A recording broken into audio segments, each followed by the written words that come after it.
Hey guys, আজকে আমরা আবারও চলে এলাম নতুন একটা ব্লগ নিয়ে সোমাসান ব্লগস চ্যানেলের। আজকে গিয়েছিলাম একটা বিয়ে বাড়িতে ফটোশ্যুটের জন্য। তো দেখলাম ব্রাইডের সঙ্গে দেখা হয়ে গেলো, ব্রাইডকে নিয়ে বলে চলে আসো। ব্রাইডের সঙ্গে গেলাম গায়ে হলুদের ওখানটায়, গায়ে হলুদ কটা ফটো তুললাম। তারপর ফটো তোলার পর বাইরে এলো ফটোশ্যুটের জন্য, বাইরে এসে আরও কটা ফটো তুললো। তারপর 500 একটা ফটো তোলার পর বললো তোমরা টিফিন করে এসো। তো আমরা টিফিন করতে চলে গেছিলাম। তারপর আমার একটা এখানে সামনে বাজার ছিল, বাজারে গেছি। তো দেখলাম যে পরোটার দোকান। তো পরোটা কাকুকে বললাম তুমি 3-4 কেজি পরোটা দিয়ে দাও। তারপর পরোটা দিল, পরোটাটা দিল, দেখলাম যে 3-4 কেজি অনেকটা অল্প হয়ে গেছে। তারপর আমরা পরোটা খেয়ে আবার বাড়ি চলে এলাম ব্রাইডের বাড়ির দিকে। তারপর এসে কিছু ফটোশ্যুট হলো। অনেক অনেক রকম পোজ দিচ্ছে, অনেক জায়গায় যাচ্ছে, কি যেরকম হয় আর কি মেয়েদের। তো তারপর বললো একটা শেষ ফটো তুলে দাও।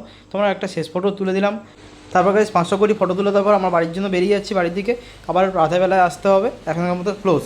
বাড়ি গিয়েও শান্তি নেই, সোমা বলছে যে চলো পার্সেল এসছে একটা, পার্সেলটা নিতে যাবো। তো সেটার জন্য আমাকেই যেতে হবে। তো আবার আমাকে চলে গেলাম ওর সাথে পার্সেল নিয়ে আসার জন্য।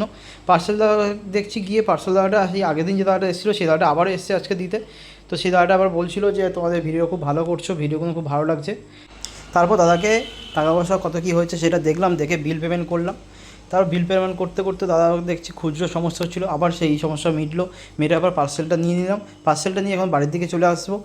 এবার এখন এসে বাড়িতে এসেও দেখছি শান্তি নেই, সে এক্ষুনি তাকে খুলতে হবে সেই জিনিসটা। খুলে দেখলাম যে ওটা বেডশিট অর্ডার দিয়েছিল। বেডশিটটা কেমন হয়েছে তোমরা সবাই কমেন্টে বলো। তারপর সোমা চেক করে দেখে নিল বেডশিটটা ঠিকঠাক এসছে কি না। তো গাইস এভাবে চলতে থাকলো, দেখা হচ্ছে নেক্সট ব্লকে। তো গাইস টাটা, সবাই একটা করে ফলো করে দিও, লাইক করে দিও।